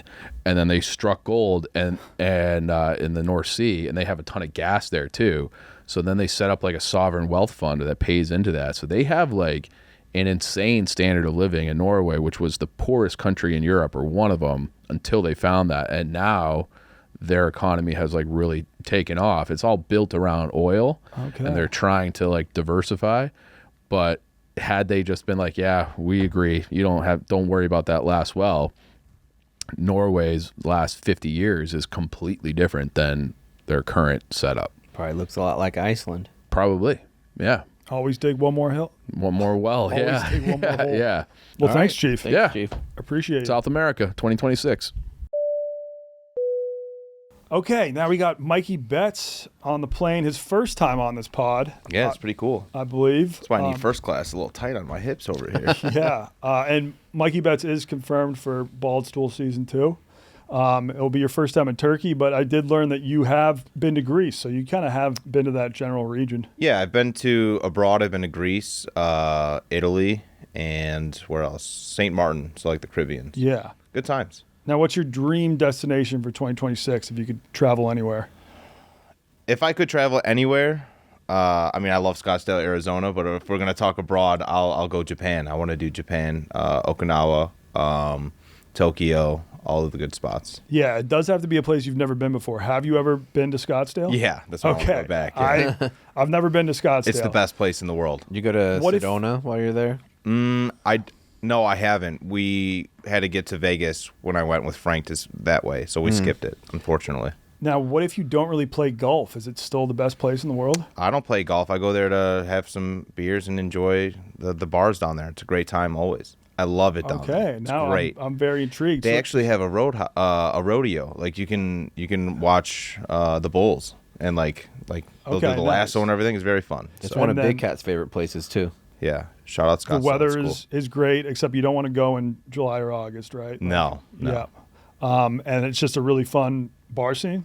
Great bar scene, great people, great atmosphere. There's always lights, and the reservations are very fun. So like they have a casino called Talking Stick over there. Greatest casino I've ever been to, and you can also see wild horses. So I just love to see wild horses right before I go play craps. What makes that casino so much better than like all other casinos? I just feel like it's very welcoming, and it's just knowing that you're on the reservation and the ATM withdrawals are only $2 and not $10. It's amazing. That's huge. And you could smoke inside, so it's a win-win. Awesome. You can still smoke in Las Vegas, right? Certain casinos you could smoke inside. I don't know if it's every casino. Okay. I could be wrong though. I don't think you can in like the Cosmo. A little too fancy? Yeah. Okay. Cosmo's so sick. Now, you mentioned Japan. Has that like always been a place you've wanted to go to? Yeah. I think the history of Japan is cool. I think their way of life is very fun, and I just want to get out there because I've been on the algorithm on TikTok has just been, this is your sign to go to Japan. Make sure you go to Japan, and all the food looks amazing out there. All their seafood looks great, and even the way they cook their eggs and make their pancakes, it just looks so fluffy and amazing. Can Dude, confirm. those omelets that they do, where How do they do? They don't stop moving. Okonomiyaki? Oh, Yeah, the where they- rolled egg omelets? where it put it on top and then they cut it and it like kind of goos over. Yeah. Yeah. Shit. How do you not want to eat that? How do you not look at that and be like, this is where I need to go? I never saw that when I was there. Really? Wouldn't they do that on top of the curries sometimes? No? I wonder Okay. if that's a new trend for them. Could be. I mean, I can't say for sure they didn't do it at all curry spots, but I don't think I ever saw it. Okay. Yeah, and then they also make these like savory pancakes called okonomiyaki, which are just so good. That just Fluffy. rolls off the tongue. Okonomiyaki, yeah, I think I'm pronouncing it right. And you Yeah. can just get whatever you want in it. You can get these like you can get pork, you can get seafood, these like seaweed flakes, or they're like dried squid flakes. Yeah. It tastes great. They put some sauces on it, and it's all like cooked into a batter. The other reason I want to go is I have a blonde daughter, and they say there's these TikTok trends. If you bring a blonde kid to Japan, you'll have a babysitter for life. Like any restaurant you go to, they'll just pick them up and take care of them, and you can enjoy food with your wife. Like I think it would be the funnest place to have a babysitter is Japan. Redheads too. My daughter was redheads and curly. Yeah, so every time she would walk, we would go to like the mall or something. Kawaii ne arigazimasu. Like every single That's time. awesome. Yeah. I love that. It happens even when I go to Woodfield Mall. I had Japanese ladies come and see my baby. It was crazy. They were so happy to see her. The only issue about bringing your kid is the flight. I'm bringing my baby on a 4-hour flight to Mexico for the holidays, and I'm gonna see if he does all right on that flight. Then maybe we would consider, like a trip to Asia. You let me know how that flight goes too. I need feedback from you how that flight's going. Yeah, it's 4 hours direct. I think so. What I'm gonna do is we haven't been doing screen time with the baby, but I'm just gonna screen blast him on that flight. So it's gonna be like his first time just like seeing screens. We're gonna be playing shows, so I think he'll be pretty locked into that. Introduce him to Miss Rachel. Miss Rachel, sneaky addicting. I've done that flight from Japan to Detroit several times with the baby. Yeah, you were telling me about How is that? It's not that bad. Like it's not as bad as you would think it would be. Did you buy your own seat though for the baby? Yes. Okay. Yeah. Because kids can. Yeah, you have to on international flights. Okay. I don't think you have to if the kid is under the age of 2. I think you can still have like a lap infant. I think it's maybe it was different then. I know Kelsey needed her own seat. And I do think for your own sanity, you would probably want your kid to have their own seat, but you would save a lot of money if you just had a lap infant. And like it's tough. Like I think one of the hardest parts on planes with kids that people don't really talk about is the changing area. You have like no room in those bathrooms to maneuver like As it is. a diaper bag, like wiping, doing all that stuff. It's tough on a plane. Yeah, my wife doesn't really trust me to change the diaper on a flight, so I think I'll be good in that respect.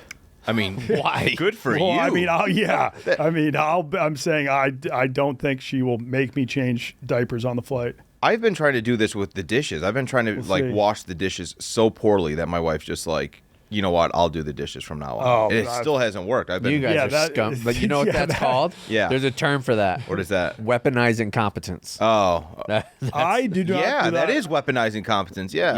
Yeah. Yeah. I need to do more. Is that manipulation? Yes. Yeah. I need to be Scumbag more behavior. manipulative in my relationships. I think you're Domestic gaslighting. Yeah. I need to be My wife more. complains about how I do the dishes, but I'm not doing that on purpose. I feel like I'm doing a good job, and it's like No. you want to Just get regular them. incompetence. You need to get them like a little. You need to wash off big chunks of food before you put it in the dishwasher. But what's the point of just completely cleaning a dish if you're then going to put it in the dishwasher and clean it? Like then you might as well just not have a dishwasher. It's just like be And doing it's all the bad for your dishes. dishwasher. Yeah. Like all the different chunks of food and shit that get in there. Yeah. So you need to take the chunks off, but like sometimes she's like, oh, but that dish still looks kind of dirty. And it's like, well, that's the point of a dishwasher. It will clean I've it. always wondered why in a dishwasher the bottom doesn't have a garbage disposal. Like at the end of the cycle, it That's should smart. run like for 5 or 10 seconds to get all the little pieces of grime out of there. That would You be might have smart. just created an invention that will revolutionize dishwashers. I don't understand. We Good. don't have a machine that just like, so you put your clothes into the washing machine, and then once it's been washed, it automatically drops it into the dryer, dries it, and then it puts it into a machine that folds the clothes. Isn't there a machine though that can be the washer and dryer for like small apartments or those whatever? are the only things they had in China, and those things do not work well. Oh no. No, they does not really get the clothes dry. But yeah, no, Japan's a great choice. You cannot go wrong with any of the food, even if you're at a 7-Eleven or a fancy restaurant. Even if you get Western food there, like their pizza is phenomenal. A lot of people, I was hearing a lot that the pizza is very good. I was going to ask you, Chaps, did you get post Japan depression? I thought you were going to say PTSD. Dude, did you not really, but I also think it was because the moment I left Japan was the moment that I got divorced, so that was pretty sick. Okay. I was just real happy off of that. But like it was like it's a reverse culture shock. Like when I lived there and came back, and I hadn't been back to America in like 2 years, and I came back and went to like the Verizon store, cell phone store, and I was like, hey, I'm just looking for a phone. I'm only going to be here for like 6 weeks. It was before I was going to Iraq, and the guy was like, oh, we're having a deal right now where you get the Razr phone for free. And I was like, what's a Razr phone? And he looked at me like I had a dick growing on my forehead. He was like, how do you not know what where are you this from? is? Yeah. I had never heard of Chipotle when I came back, because that's when it like exploded. And one of my buddies was like, you want to go to Chipotle? I was like, the fuck is that? Yep. That's crazy. Yeah. Yeah. Like, what so 2 you years kind of could do. Yeah. Like you don't know shit. Like I have a sports, like I know a decent amount of like sports knowledge. And then from 2005 to 2009, completely non-existent. Yeah, I would. When I lived in China, my sports knowledge took a hit. I would try to watch the Pats as often as possible, but But you probably lucked out with the Pats because they were so good at the time. Yeah, the Jags were never on TV in Japan. Yeah, so well, they were. I would have to go to like 1 or 2 bars in Shanghai that would play the games, and I would just try to find an illegal stream, watch it at home, unless it was the playoffs or something. What time would those games be on? Like, let's say it's 12 o'clock here. What time would the game be on? That would be midnight Sunday night. Oh, that's not that bad. For Japan, it's 2 o'clock in the morning on Monday. Yeah. Oh my God. Yeah, when there was daylight savings, then the games would be at like 1 a.m. And 1 a.m. on a Sunday, like after you've had that's back when I was going out Friday night, going out Saturday night. The last thing I'd want to do on a Sunday night is like stay up till 4 a.m. watching football. Yeah. But we would have Super Bowl Monday, which was sick. That's like you unreal. would go watch it, and then like we live right by the beach, so you watch the Super Bowl. That started at like 5:36 in the morning, and so that was done at like 11 or 12, and they would just give you the rest of the day off, so everybody would go to the beach. It was sick. That's great. Some of the drunkest days of my life were Super Bowl Monday, because you would go to a bar and some of them would have all you can drink deals. So you start drinking at 7 in the morning, game's over by 11:30, and then you keep on drinking and enjoy the rest of the day. Was it in China where they had those deals, like the all you could drink for $50 or whatever? Everything was crazy sugary, like Chuhai. No, these would be at Western bars, so it was just kind of like normal Western beers and drinks. Budweiser is expensive as shit over there too. Yeah, the beers were pricey. I mean, not only pricey for China, they were still probably like $5 USD. But get Kirin and Sapporo beer over there. I was gonna say, how are their like domestic beers besides Sapporo and? Fantastic. Yeah. Okay. Very light. They don't have like stouts or heavy IPAs, at least when I was there. I'm not a fan of those, so that's perfect. Nice drafts, pilsners, things like that. That's what I like. Japan is known for their beer a lot more than China. China's got Tsingtao, which is good, but the other Chinese beers were very, very home pale about. beers for sure. Very light. They had a beer called Snow, and it was almost impossible to get drunk off of. It was maybe 3.5% Utah beer. You just had to drink so much, and you were just constantly peeing to get like a little buzz. Oh, that's not the funnest. Yeah. Sorry, I'm asking you guys questions, but I'm interested. What would you guys prefer? Would you guys prefer, like, if you had one more trip for the rest of your life and you had to pick between China or Japan, which one would you guys pick? I mean, I would pick Japan, like if I no questions asked, like because I've never been to China. Okay. And I loved every minute that I was in Japan. It was awesome. Okay. So I would pick there for sure. I would, if I was just like a normal tourist, I might go Japan because it's my favorite place to eat and drink that I've ever been. But China has a lot more sentimental value. So if I Yeah. was told I can only go to like to one of those places for Yeah, the rest for of my life, sentimental. I'd probably choose China, just so you know I could like see where I used to live. Okay. I still know like Hawaii, Kauai out there. I still have like some friends out there, so All right. I'd probably go China. So based on that answer, yours was sentimental. I am going to do Japan next year. So yeah, Japan is the answer. Sweet, man. Because it was going to be between China or Japan. I was going back and forth with my wife, and we're doing Japan. Yeah, if you got like 1 week, I think that might be the move. Okay. Yeah. I think there's direct flights from Chicago to Tokyo too. Oh, beautiful. I think so. Yeah. Detroit, at least. I know Detroit has them. Yeah. I think there used to be Chicago to Shanghai, but then COVID happened and they got rid of it. All right. makes Well, sense. thanks for coming on, Mikey. Appreciate you guys. Thanks, Appreciate guys. you. See ya. And thank you, everybody, for listening. Have an incredible new year. Have an incredible 2026. And thanks for supporting us all this year. Yeah, for sure. It's Been a been good awesome. 2025. Yeah, we're finally a year old, and next episode's on China. I'm excited for 2026 for what it will bring to the pod. All right, we'll see you in the new year, Pinheads. Peace.